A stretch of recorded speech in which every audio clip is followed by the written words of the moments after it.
Crianças de 5, 6, 7 anos sendo expostas a conteúdos inadequados para sua formação, para sua condição de vulnerabilidade. Muitos veem seus filhos serem humilhados em sala de aula. Temos atividades curriculares que normalizam conceitos que são contraditórios aos valores de algumas famílias. Eu não quero que meu filho assista a esta aula sobre diversidade e casamento gay, porque se existem direitos das comunidades minoritárias a serem respeitados, existem também os direitos da família cristã. A escola existe para servir a família e não o contrário.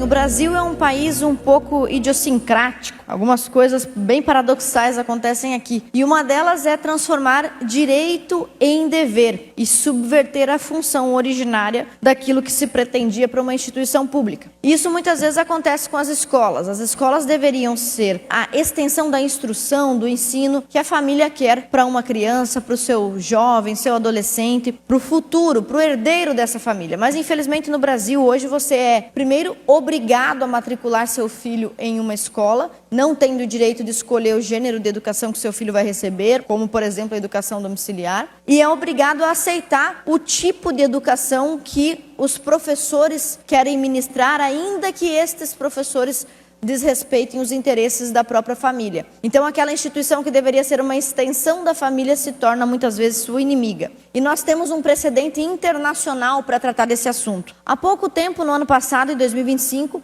a Suprema Corte dos Estados Unidos deliberou sobre um caso que ficou famoso, conhecido como Mahmoud versus Taylor. Nesse caso, os ministros votaram 6-3 e decidiram, lá em Maryland, que os pais americanos têm o direito constitucional de tirar os seus filhos pequenos das aulas com a temática GLS, ou melhor, com a temática LGBTQIA+, todas as letras lá. Mas olha só o que a decisão da Suprema Corte americana diz. O sistema escolar violou o direito fundamental do pai e da mãe de dirigir a formação de seus filhos quando negou a opção de retirar crianças em idade de educação infantil de aulas que contradizem explicitamente suas convicções religiosas. E o ministro Samuel Alito, autor do voto majoritário, decidiu ainda o seguinte: o que os pais buscam aqui, nesta ação lá da Suprema Corte,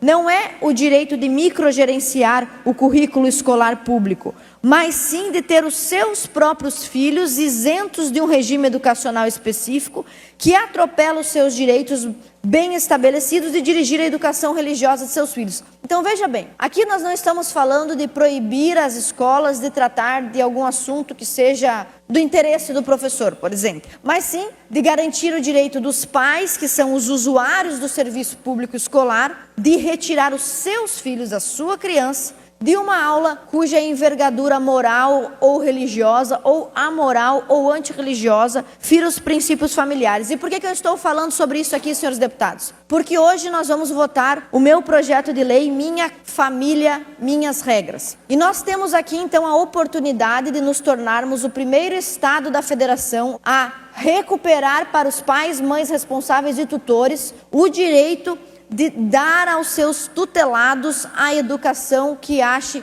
digna e correspondente aos seus próprios valores. Porque o que nós estamos vendo nas escolas hoje é crianças de 5, 6, 7 anos sendo expostas a conteúdos, músicas, imagens e textos inadequados para sua formação, para sua condição de vulnerabilidade, material didático, impresso ou audiovisual, que apresenta o relativismo moral como alternativa, com material impróprio. Nós temos visto professores que ridicularizam a convicção, a fé de alguns catarinenses, como o caso dos cristãos em específico, que é o público que eu represento. Muitos veem seus filhos serem humilhados em sala de aula. Eu fui professora por 10 anos e lá em Chapecó, quando eu atuava como professora de História, Geografia e Ensino Religioso, eu acolhi muitos alunos que reclamavam com relação a isso. E um desses casos que se tornou famoso no Brasil é o caso da dona Rosana, uma dona de casa, uma empregada doméstica, uma mulher muito humilde, que foi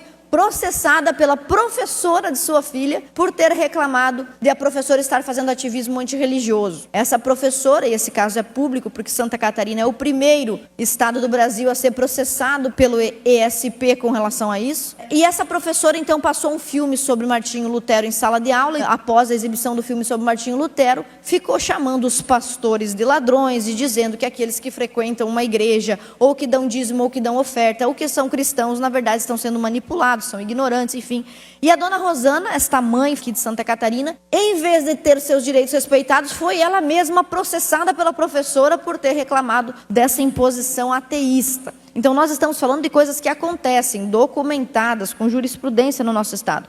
O nosso estado também foi, senhores, o primeiro estado a ser condenado para um grupo de alunos ofendido por um professor em sala de aula. Além de tudo isso, nós temos atividades curriculares que normalizam conceitos que são contraditórios aos valores de algumas famílias. Além, é claro, da doutrinação política que nós já falamos há muito tempo. Por que isso é importante? Esta lei não viola nenhum princípio constitucional, do contrário, os reforça. A nossa Constituição Federal é clara no artigo 226, quando diz que a família é a base da sociedade. A base é o que vem antes, então a base é o que é mais importante. O artigo 229 diz que os pais têm o dever de assistir, criar e educar filhos menores. A Declaração dos Direitos Humanos, da qual nós somos signatários, a Declaração Universal dos Direitos Humanos, diz que os pais têm prioridade de direito na escolha do gênero, do tipo de educação que vai ser ministrada aos seus filhos. O que versa o nosso projeto de lei, que nós vamos votar daqui a pouco? Primeiro, notificação prévia obrigatória. Se a escola pretende realizar alguma atividade de conteúdo sobre orientação sexual, como por exemplo, casamento gay, prática LGBT ou conteúdo de perspectiva e teoria de gênero, é preciso comunicar os pais para que eles tomem ciência se esse conteúdo é de acordo com os valores daquela família. Garante também o direito de não participação, quer dizer, eu não quero que meu filho assista a esta aula sobre diversidade e casamento gay, que é o nome que eles dão para apresentar conteúdos obscenos fora do contexto. Além disso, a lei também prevê atividades alternativas. A criança não vai ficar num espaço vago sem aprender nada. A escola tem que oferecer algumas atividades neutras, algumas atividades modelo para que a criança possa realizar quando a família se abstiver desse tipo de atividade doutrinadora. E também nós temos a proibição de retaliação. Nenhuma criança ou família pode ser humilhada, vilipendiada ou retalhada nas notas ou no comportamento pelos membros da escola, caso não queira participar de atividades relativas, por exemplo, à ideologia de gênero. Nós também prevemos nesse projeto de lei punições claras e progressivas. Por exemplo, a primeira punição é a advertência por escrito para a escola, a direção ou professor que não atentar a esses pilares. Depois, uma multa entre R$1.000 e R$10.000 por aluno participante que não tiver seu direito respeitado. Suspensão temporária das atividades da instituição de ensino e cassação da autorização e funcionamento da instituição.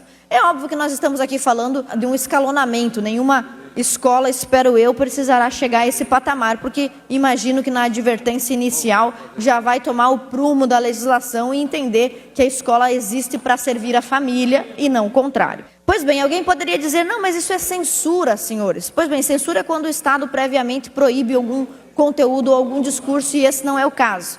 Aqui nós queremos garantir, na verdade, é que o aluno e a família se privem de participar do que não considerem ideal. E, na verdade, é o resgate de um direito que já existe. Alguém poderia dizer, mas isso promove a intolerância. De modo algum.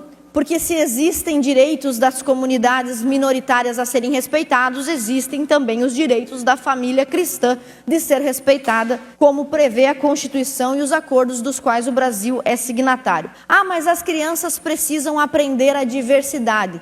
Sim, a diversidade tem que ser aprendida, mas não imposta. E qual é o conceito de diversidade que nós estamos aderindo aqui, se eu não respeito e não abro espaço para a concepção religiosa divergente, que pode ser controversa ao que o professor quer ensinar? Pois bem, senhores, então nós aqui estamos falando do direito que as famílias já têm. Direito de lutar contra a imposição ideológica que viole os seus princípios. E nós estamos falando de coisas que já foram garantidas, de leis e de direitos que já foram reconhecidos em outros lugares do mundo, como nos Estados Unidos ou na Europa. E se isso já acontece lá fora, por que não deveria acontecer também aqui em Santa Catarina que é um Estado conservador. Nós temos aqui uma contabilidade, uma previsibilidade de 70% de eleitores de direita no nosso Estado. E o eleitor de direita é aquele que está mais afinado ao pensamento liberal ou ao pensamento conservador. Aquele que quer, quando elege os senhores, quando elege a mim, que as suas famílias sejam respeitadas. Então, o meu apelo é para que os senhores votem sim